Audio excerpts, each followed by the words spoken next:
wa katiba. Ndugu zanguni, sauti ya wananchi ni katiba, asikudanganye mtu.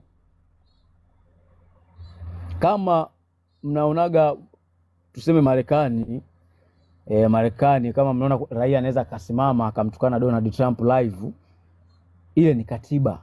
Katiba imepita kwenye nani zao, wanajua wenyewe huko. Simaanishi kwamba sisi katiba yetu iseme tumtukane Samuya, no. Lakini tunataka tuwe na katiba ambayo wewe mwananchi inakuruhusu kuongea kwa uhuru na haki. Sasa uhuru na haki unapatikana wapi? Unapatikana kwenye katiba. Sasa ni lazima tuelewe nini maana ya katiba. Sasa kama utashindwa kurudi barabarani kwa sababu ya uchungu wa ndugu zetu M29 umesahau, basi urudi barabarani kwa sababu ya kuelewa nini maana ya katiba. Kwa nini tukiwa na katiba hii itanifanya mimi niishi kwa uhuru ndani ya taifa langu.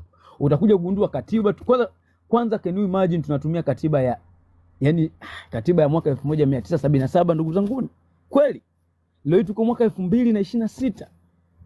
Tunatumia katiba ya mwaka 1977. Afu angalia wa jamaa walivyo ni wajinga. Yaani hawataki kuelewa, hata kujistukia hawajistukii. Tupo kwenye kipindi cha AI wazee. Tupo kwenye kipindi cha 5G. Kipindi ambacho teknolojia imekuwa kwa kiasi kikubwa sana. Afu sisi bado tunatumia vitu vile vile vya zamani.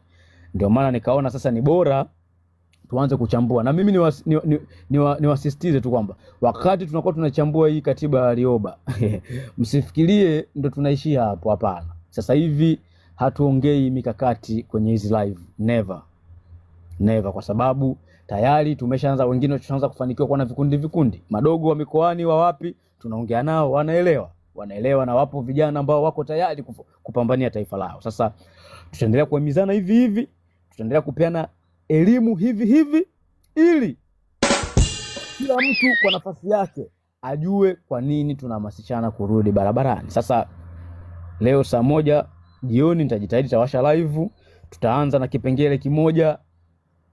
Kuna vipengele vingi, tutaongelea vipengele muhimu sana ambavyo vinamgusa mwananchi.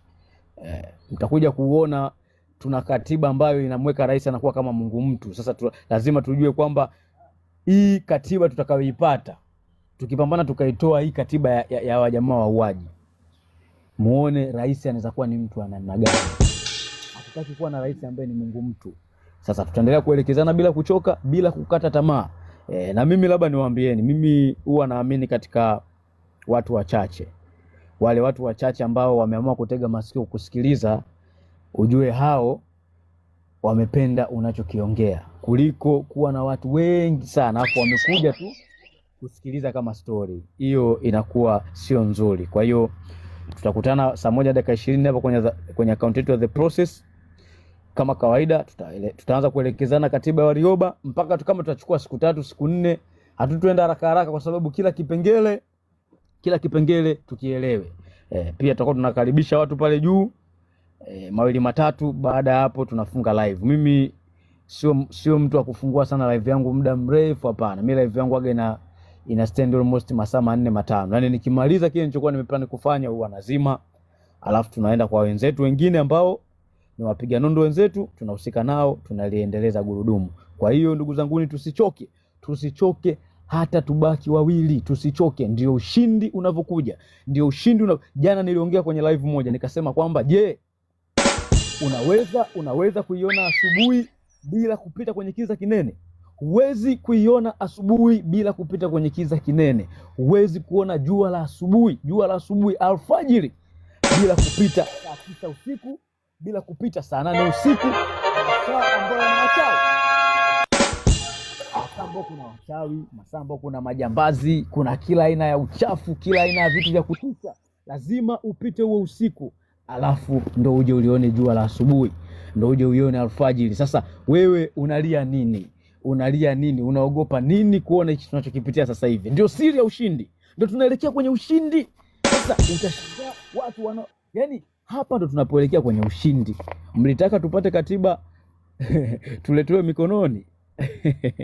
Mlitaka tuitoe system madarakani waamue kwa hiari kwamba basi jamani, tumeona wananchi hamtutaki. Sasa sisi tumeamua kuacha. Basi nchi yenu hii hapo. wakina Kikwete waachie nchi hivi. No, ni lazima tupitie hapa, tupitie kutekwa, watupitie kutuua, wapitie kutubaka. Sasa kadri wanavyokuwa wanafanya haya matokeo, ndo kuna haya matukio yao, kuna hasira inazidi kupanda kwa wananchi. Kipindi cha nyuma mpaka sasa hivi bado watu tumesimama tunapiga nondo, na nimewaambieni lazima tuendelee kupiga nondo. Usisikie mtu anakuja anakuambia kwamba jamani huku live. No, kama miguu leo hii imepumzika kurudi barabarani, vinywa vyetu, akili zetu zisichoke kupiga kelele, kwa sababu bado tunahitaji watu wapate kile wanachotakiwa kupata, kile wanachostahili kupata. Kwa tutaendelea kuongea kwa vyovyote vile bila kuchoka. Mimi binafsi hiki ninachokifanya sijainvest kwa watu, mimi nimeinvest kwenye imani. Hiki ninachokifanya sijainvest. Ukiinvest kwa watu, kesho kutwa utaona mmebaki wawili, utakata tamaa, utaacha. Lakini harakati haitakiwi uziweke kwa watu. Watu wanabadilika, watu wanaacha, watu wanaogopa, watu wananunuliwa, watu wanatekwa. Sasa kama haya yote yanatokea, ukiendelea kuwekeza kwa watu katika haya masuala tunaofanya sisi, ndugu zanguni, tutegemee kuishia njiani. Sisi tunafanya kitu kikubwa ila cha kutisha. Tunafanya kitu ambacho ni cha kujitolea. Tunafanya kitu ambacho huwezi kufresh mind, huwezi kuongea kawaida, nani ni lazima kila siku uongee vitu vya kuhamasisha watu. Ndio maana kuna watu wanaamini kwamba wanaharakati hawatakiwa atakuwa na mahusiano. Sasa utakuta mtu kafungua live anamsema mwanaharakati alikuwa na mahusiano na mtu fulani. Unakuja kushangaa kwa sisi tunaonekana labda hawa sio binadamu. Sio kwamba sio binadamu, lakini ni kutokana na kitu ambacho tunakifanya. Ndugu zanguni, hiki kitu tunachokifanya ni lazima harakati zetu tuziweke katika usafi na utu, ili uweze kumhamasisha yule ambaye mpaka leo hii ametawaliwa kifikra. Kazi ya kumbadilisha mtu, na nimeshawaambieni sana, adui zetu walipandikiza mbegu kwa muda wa miaka 60. Huwezi kuitoa hii mbegu kwa swala la mwezi mmoja tu, ni uongo. Mbegu iliyopandwa kwa miaka 60 huwezi kuitoa kwa mwezi mmoja. Yaani lazima upambane kweli, lazima upige kelele kweli, humo ndani ukutane na kila aina ya changamoto, lakini usimema imara. Sasa ndugu zanguni, nisiongee sana kwa sababu kuna wengine wanatakiwa kuongea, tuwape nafasi. Lakini wale mlionisikiliza nasema asante sana, na pia na host nikupe pongezi kwa kunipa nafasi.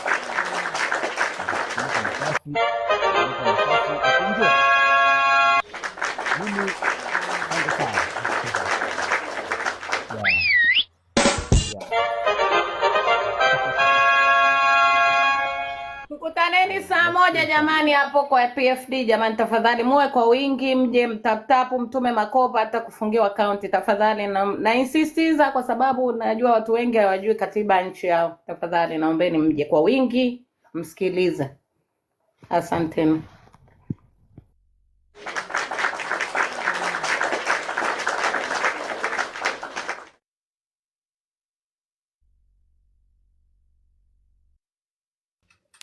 Mike kwenu moderators please.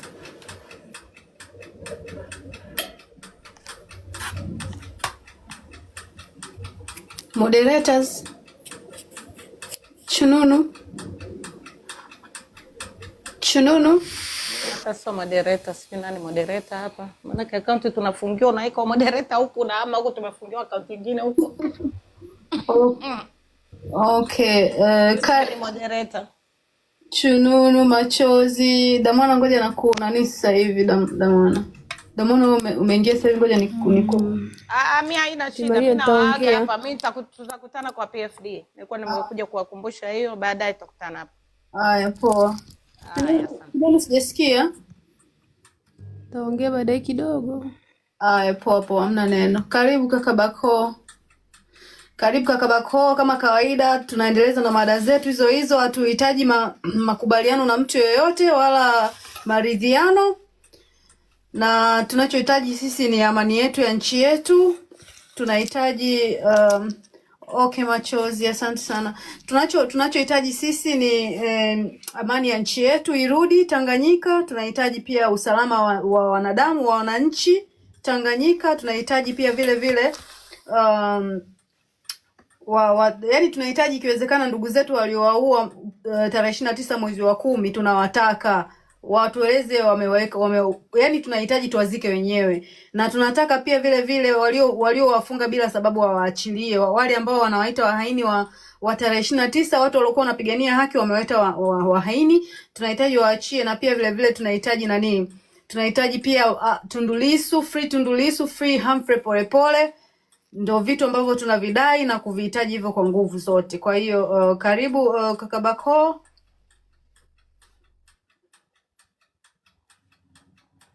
Kaka Bako, karibu.